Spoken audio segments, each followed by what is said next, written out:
आं गोजोननाय मोनदों जिहेतु एबार नैथि जों खुंदों आरो साक्सेसफुलि दिनै जोबनो थांगासिनो दङ। थांनाय बारनिफ्राय जों जागायदोंमोन, देग्लाय सेकेन्ड टाइम खोब मोजाङै जालांबाय। दिनै फाइनाल मोननै दोलो गोलैदों, गोख्रों दोलो, माबा फाख्रिबारि दैथुन क्लाब, ओमफ्राय मोनसेया जाहैबाय मा होनो बेखौ स्पर्टिं क्लाब उदालगुरि। खोब मोजां खेल जादों, गोजोनदों आरो जोंनि जि थांखि साक्सेसफुल जानाय बायदि मोनदों।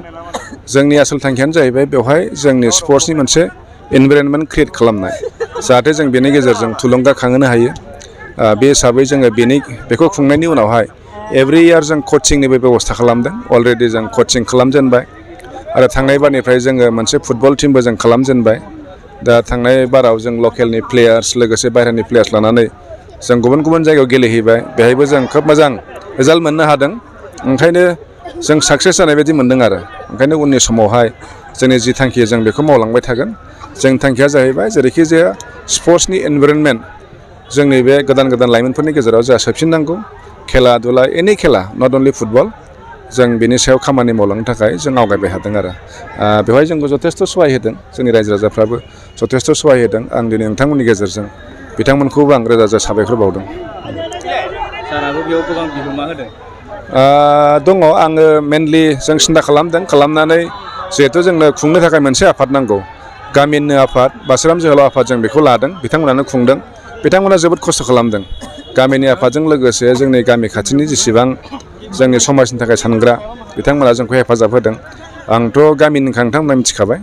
बे हिसाबै आङो बेवहाय जि हायो मदद होदों आरो मदद होदोंब्लाबो जिहेथु साक्सेस जानाय बायदि मोनदों। ओंखायनो माने माबा मोनसे खहा जादोंब्लाबो जानाय बायदि अनुभब जायाखै आरो आं खावलायबावो जाहाथे उननि समफ्राव जों दिनै जिबायदि रायजोनि सहाय मोनदों बेबायदि जों सहाय मोनगोन, आं बेखौ मिजिंथिदों।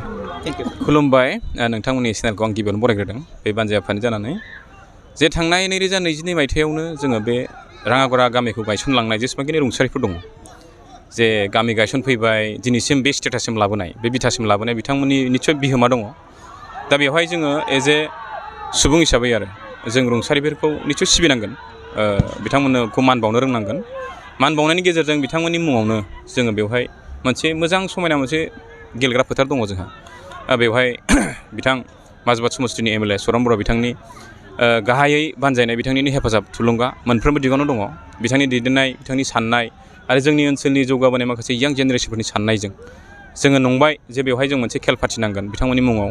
जे खेलखौ होनायनि उनाव जाहाथे जोंनि इयुन जोलैनि फुटबलनि बेलायावहाय जों मोनसे वेब लाबोनो हायो नामा, मोनसे सांग्रांथि लाबोनो हायो नामा। जोंनि ओनसोलाव इसेबां गोबां गेलेग्राफोर दङ, बिथांमोनखौ जों बेवहाय मोजां मोनसे फुटबल टुर्नामेन्ट खालामनायनि गेजेरजों बिथांमोना जाहाथे उन्दै जेनेरेसनफ्रा अबजार्भ खालामनायनि गेजेरजों बिथांमोननि गेलेनायखौ नायो, नुथों, बेनि गेजेरजों जाहाथे जों सोरजिनो हायो नामा, बेखौ जों सानदों। स' बे थांखिजोंनो देग्लाय 2023 मायथाइनि जोङो थांनाय मार्च दानावनो आन्डार 13निबो कचबो खालामबाय। बिनि गेजेराव माखासे उन्दै उन्दै गथ'साफोरखौ जथेस्थ' मोननो हादों। मिजिं दङ बिथांमोना जोंनि गेजेराव मोनसे समावहाय मोजां साफा प्लेयार हिसाबै उजिगोन। थांनाय नैबे अक्ट'बर दाननि 9 खालारनिफ्राय जागायदोंमोन जोङो बे गेमखौहाय, बे टुर्नामेन्टखौ। बिनि सिगाङावबो जोङो आन्डार 18 बा 19 बिदिसोनि जेनेरेसनफोरनो जोङो मोनसे कच होबावदों। कच बिथांमोनखौ दान्दिसे सिगाङाव बरायनायखौ निस्सय नोंथांमोना नुखादों।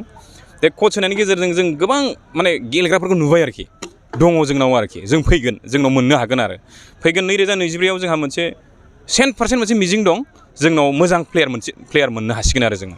स' फैबाय थानाय 2024 मायथाइयाव जोङो लिगआवबो बाहागो लागोन। उदालगुरि डिस्ट्रिक्ट स्पर्ट्स एस'सियेसन जिथु लिग जायो बेयाव जों बाहागो लागोन। जोंनिफ्रायनो मोनसे टिम बानायगोन। देग्लायबो जों टिमखौ बानायदोंमोन। बेवहाय जोङो जोंनि यां जेनेरेसन उन्दै उन्दै गथ'फोरखौ सोफादों। बाहेरनिफ्राय एसे माने प्लेयारफोर लाबोदोंमोन। मोननैसो जायगायाव जों चेम्पियन जाबोनो हाबोदों, जेरै भगतपारा, इख्राबारि। खिन्थु जोंनियाव जोङो क्वार्टार फाइनालाव जों जेनबाय होननानै बुंनांसिगोन।